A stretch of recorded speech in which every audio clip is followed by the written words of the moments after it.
আচলতে কথাটো কি আমাৰ অসমীয়াত এটা কথা আছে বোলে মন কৰিলেই চন মন কৰিলেই চন যেতিয়া আপুনি কিবা এটা কথা মনতে ভাবিব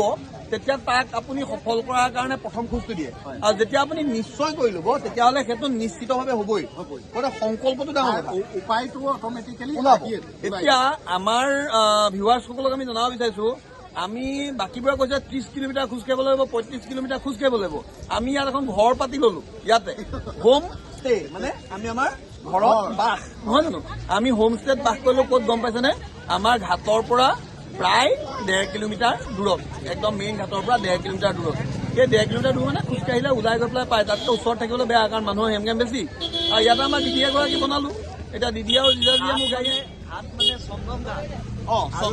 ঘাট মানে সংগম ঘাট আকৌ সংগম ঘাটে 1.5 কিলোমিটাৰ আৰু এইটো 200 মিটাৰ এটা ঘাট 200 মিটাৰ এইটো স্বপ্নাক বুলি কয় স্বপ্নাক ঘাট হ'ল 200 মিটাৰ আৰু সংগম ঘাটলৈ হ'ল 1.5 কিলোমিটাৰ ইমান সহজতে আচলতে গধুৰ য'ত কিবা আছে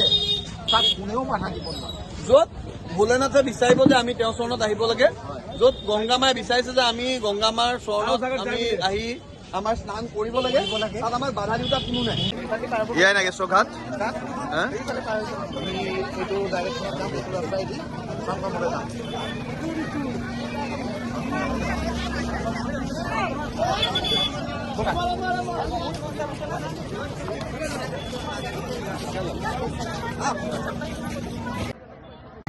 এতিয়া আহি পাইছো মহাকুম্ভ মেলাৰ একদম মাজত আমি ট্ৰেক্টৰ 4লৈ গৈ আছো বহুত মানুহ চাৰিওফালৰ পৰা মানুহে গোটেই আমাক হেঁচা মাৰি ধৰি আছে আমি মানুহৰ মাজত সোমাবলৈ কাৰণে গৈ আছো ইয়াৰ পিছত হয়তো আপোনালোকৰ কাৰণে মোৰ দেখুওৱা একো সম্ভৱ নহ'ব পাৰে কাৰণ ইয়াৰ ভিতৰত মোবাইল এলাউড নহয় মোবাইলৰ আমি ব্লগিং কৰি যোৱা এলাউড নহয় পুলিচে মানা কৰিব গতিকে আমি এতিয়া মই সকলোকে এবাৰ দেখাই দিব বিচাৰিছোঁ ইয়াৰ পৰিৱেশটো এয়া চাওক এয়া গংগাৰ পাৰ এইফালে মানুহ গৈ আছে এইটো চাইডৰ পৰা মানুহ আহি আছে আমি জয়ন্তাহঁতৰ ভাগৰ লাগি গৈছে আমি অলপ খোজকাঢ়িলোঁ এয়া জয়ন্তা আকৌ উৎপল দা প্লিজ অলপ ভাগৰি গৈছোঁ আমি নেকি ভাগৰিছোঁ নেকি আমি হৰ হৰ মহাদেৱ ঠিক আছে এতিয়া আমাৰ ভক্তগণে ধাৰণ কৰিছে এক ৰুদ্ৰাক্ষ এই সকলোৱে ৰুদ্ৰাক্ষ ধাৰণ কৰিছে জয় জয় শ্ৰী ৰাম জয় শিৱ শম্ভু হৰ হৰ মহাদেৱ আমি ত্ৰিবেণী সংগমত এফালে গংগা ইফালে যমুনা য'ত হালধীয়া আৰু নীলা নদীৰ সংমিশ্ৰণ হৈছে গংগা নদী আৰু যমুনা নদীৰ মিশ্ৰণত আমাৰ ইয়াত ত্ৰিবেণী সংগমৰ সৃষ্টি হৈছে এয়া গংগা নদীৰ ওপৰেদি এয়া পুল আমাৰ ভক্তসকলে খোজকাঢ়ি গৈ আছে আগে আগে সকলো ভক্ত আছে আগত উৎপল দা এফালে চাই দিব এবাৰ জয়ন্ত দা এবাৰ চাই দিব বঢ়িয়া সকলোৱে ক'ব লাগে এবাৰ হৰ হৰ গংগে জয় শ্ৰীৰাম এয়া চাৰিওফালৰ পৰিৱেশ সূৰ্য খুব সুন্দৰকৈ নিজৰ প্ৰকাশেৰে গংগা মাক জিলিকাই তুলিছে যমুনা মাক জিলিকাই তুলিছে আমি আগবাঢ়ি গৈ আছো পুলৰ ওপৰে প্ৰায় 1 কিলোমিটাৰ ওচৰা ওচৰি দূৰত্বৰ এই পুলটো খুব সুন্দৰকৈ সাজু কৰি ৰখা হৈছে এই মহাকুম্ভ মেলাৰ বাবে মাজে মাজে